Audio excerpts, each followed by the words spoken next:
Hi friends, good morning. તો આજે સવારના અમે આવી ગયા ફ્રૂટ લેવા માટે, કેમ કે કાલે રાતે એટલા થાકી ગયા હતા ને કે અમે બધા કે સવારના મારાથી વહેલો ના ઉઠાણું એટલે ટિફિન નહોતો બન્યો.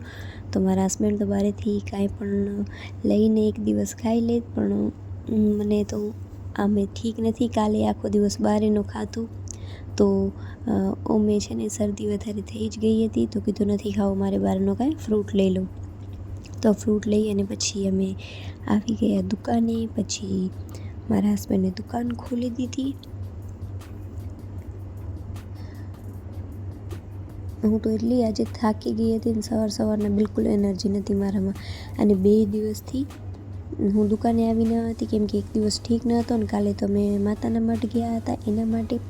તો આ બધી વસ્તુઓ એમને જ પડી હતી, કેમ કે એ દિવસે સાંજે છે ને મને ઘણો ઠીક ન હતો, તો મેં આ બધી સાડી વારી ન હતી. મારા હસબન્ડ આવ્યા તો અમે એ દિવસે પણ દવા લેવા માટે નીકળી ગયા અને પછી તરત ઘરે આલ્યા ગયા ત્યાંથી જ. તો આ બધું એમને જ પડ્યો હતો, કોઈ કસ્ટમરને બતાવ્યો ને પાછો એમને જ એની જગ્યાએ એ રાખ્યો નહીં, જ્યાં ત્યાં મૂકી દીધું. તો હવે હાલો આ બધો પહેલાં ફટાફટ ઠીક કરી નાખું, નકા સવારના ગ્રાહક આવે તો સારું ના લાગે. તો ફટાફટ કરી નાખી સફાઈ, કેમ કે ચણિયા પણ બધા મિક્સ થઈ ગયા હતા, પોલિસ્ટરના અને કોટનના.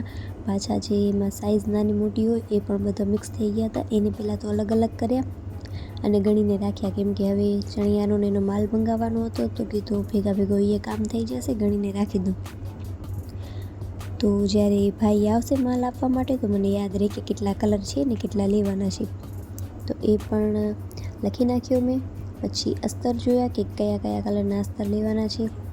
પછી બસ બધું જોઈ અને બધું જો મસ્ત રીતે સાફ કરી નાખ્યો અને બધું સરખી રીતે સાચવી પણ નાખ્યું. કચરો કાઢી નાખ્યો, બારીથી ધોઈ નાખ્યો પગથિયા, પછી અગરબત્તી કરી લીધી. બસ આ મારું કામ તો દુકાનનો પૂરો થયો. ડિસ્પ્લેની સાડી હતી ને એ પડી ગઈ હતી, તો એ પણ બીજી વાર લગાવી નાખી. તો હવે તમને કહું, આજે મેં એક દુકાનમાં ચેન્જ કર્યો. જે આ વચ્ચેવાળી જે કાચ હતી ને એ તૂટી ગઈ હતી મારાથી ઘણો ટાઈમ પહેલાં. તો પછી આ બાજુ 3 કાચ હતી ને એમાંથી એક કાચ કાઢીને સામે લગાવી દીધી. કારણ એ છે કે કોઈક એન્ટ્રી કરે ને તો એમને એ જગ્યા ખાલી લાગતી હતી, કેમ કે દરવાજાના સામે જ હતો. તો પછી કીધું હાલો અહીંયા લગાવી દઉં તો આમ ભરેલો લાગે. પછી તો આખો દિવસ કસ્ટમર્સમાં જ ગયો મારો, કેમ કે ફ્રી નથી એટલે પછી કાંઈ શૂટ નહોતો કર્યો. તો હવે સાંજ થઈ ગઈ હતી અને સાંજના ટાઈમે ગ્રાહકી થોડીક ઓછી હોય કે 7:30 જેવા થતા હતા. બારે કોઈકનો પાર્સલ આવ્યો હતો તો જોવા નીકળી. મેં કીધું કોનો પાર્સલ આવ્યો છે, અહીંયા ગાડી ઊભી રહી એટલે. તો બારે રહીને હું જોતી હતી કે બજારમાં કેવી ભીડ છે. તો એટલી વારમાં ગરબાવાળી છોકરીઓ આવી ગઈ. વંદન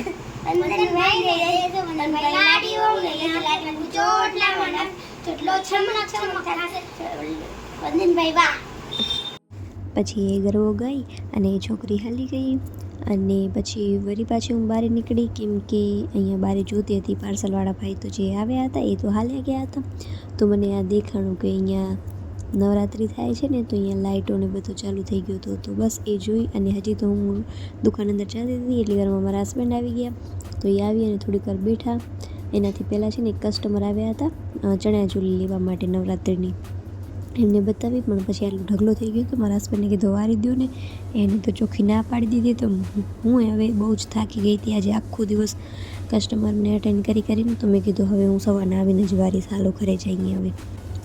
તો પછી દુકાન વધાવી લીધી અને કીધું હાલો હવે તો ઘરે ચાલ્યા જઈએ.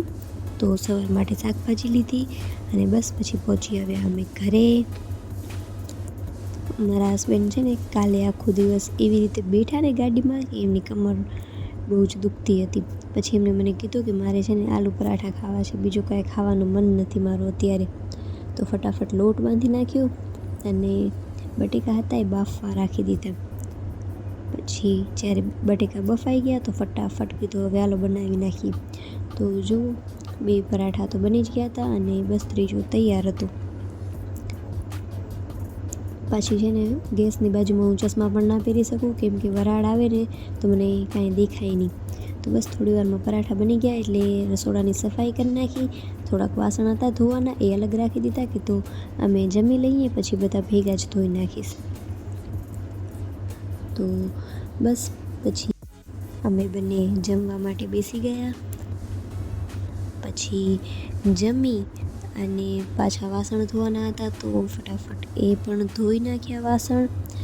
અને વાસણ ધોઈ અને રાખી દીધા રસોડામાં. તમને આજનો મારો બ્લોગ ગમ્યો હોય તો લાઈક, શેર અને સબસ્ક્રાઈબ કરજો.